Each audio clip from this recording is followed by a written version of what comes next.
Walang nanonood naman to sa aking live. Minsan, nagbibideo ako, walang nanonood. Kakatamad minsan.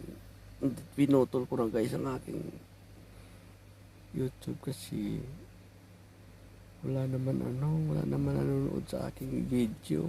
Ang hirap guys. Paano na lang kaya ito guys? So, papatuloy ko. Turuan niyo ako paano to magtuturo. Pinutol ko na ilang buwan na ako dito. Ano guys, nag-video ulit. Ito guys, sinusubukan ko.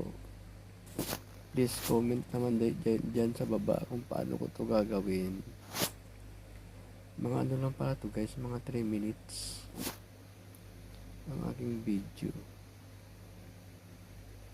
Paano kaya ito? Dito pa na ako sa Kuwait guys. Wala na rin dito gira, tapos na. Pero wala pa guys sa open ang school. Kaya hindi pa ako guys maka-part-time sa ang part-time ko tuwing lang, Biyernes, Sabado. Isarado pang eskwela ang school. Paano lang guys, 2 months na ako. February, March, April na guys. 3 buwan na ako walang sweldo.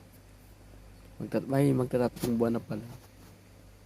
Ang hirap-hirap. Nako, paano lang kaya ito guys? Nagbukas na rin guys dito ang airport. Ngayon, itong Sunday na to, nagbukas na.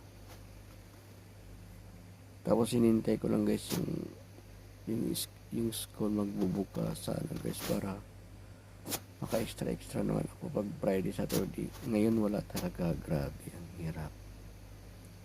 2 months na guys, tapos na itong April, 2 months na ako guys, walang part-time, walang sweldo. February, March, April, ang hirap guys. Thank you sa papanonood guys. Please like and subscribe.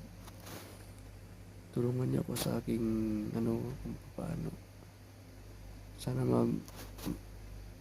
mag-message kayo guys sa baba para mabasa ko naman yung mga advices guys. Salamat guys. Thank you. Please like and subscribe. Nanonood lang ako guys. Please.